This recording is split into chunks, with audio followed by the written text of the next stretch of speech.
بسم الله الرحمن الرحيم والحمد لله رب العالمين والصلاة والسلام على سيد الأنبياء والمرسلين وعلى آله وصحبه أجمعين.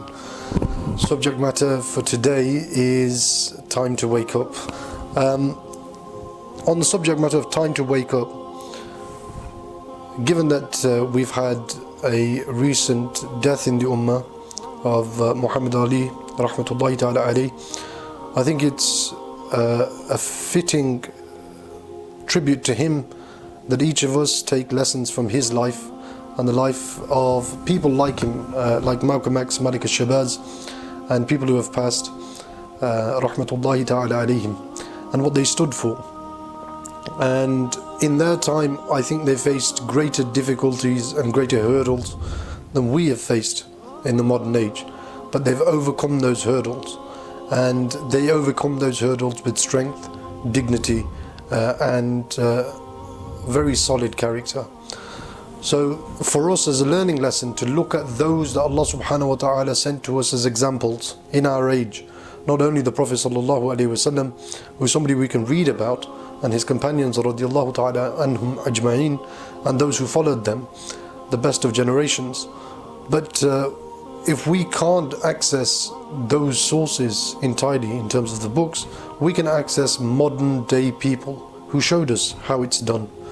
And they fought and struggled through the most difficult of circumstances, and they rised to a position where now people remember them and have honored them in life and in death. Rahmatullahi ta'ala alayhim ajma'in. So for us the message is time to wake up.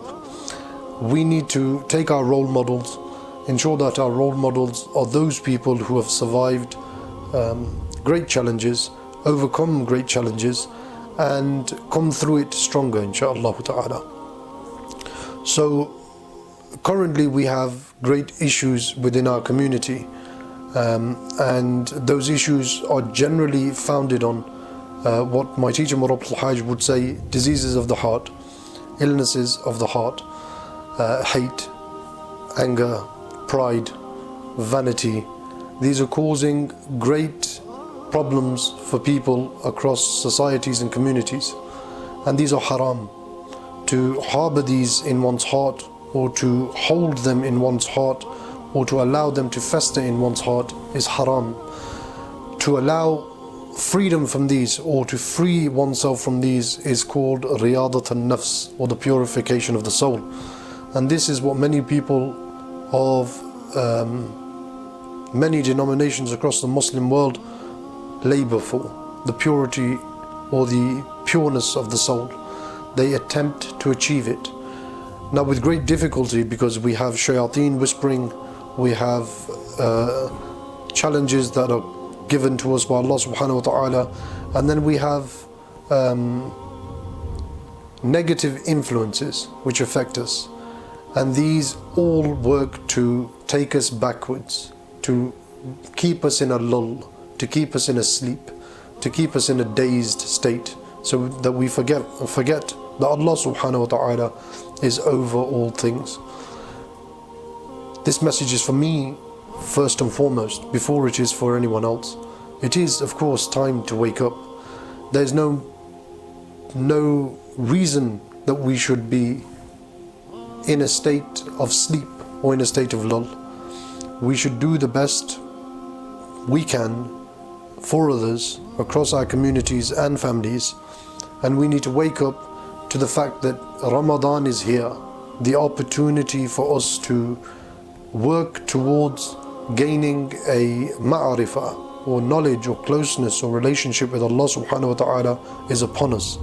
Yet our nafs, or the remnants the shaitan has whispered in us before Ramadan came upon us, still remain with us, and we are still affected by these things. So we should utilize this month for gaining closeness to Allah subhanahu wa ta'ala, a ma'rifah of Allah subhanahu wa ta'ala, and for coming closer to his Prophet sallallahu alaihi wasallam. Now,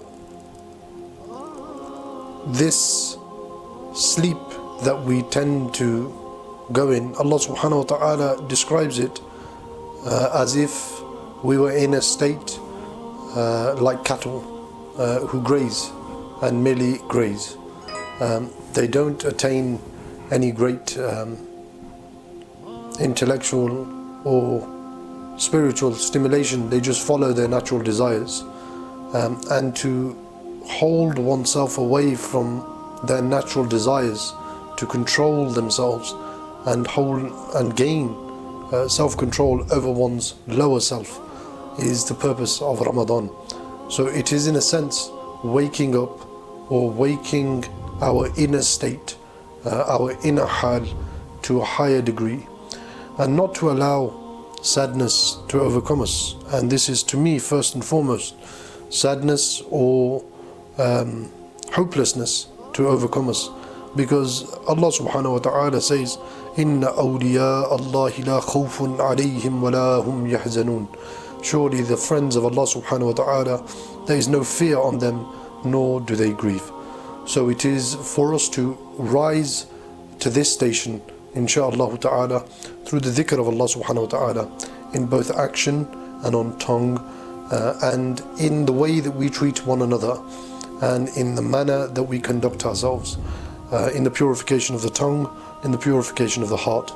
And in this way we become those that the Prophet ﷺ described as al-mu'minu man salim al-mu'minu biyadihi wa lisanih. A mu'min, a believer, is the one from whose hands and tongue other believers are safe. And it is very important that we recognize that the harm that comes from the hands and the harm that comes from the tongues in communities, they are generally coming from those who are in a state of sleep, not in a state of wakefulness. Those people have not attained or arrived to a standard and degree of conduct which is considered wakefulness.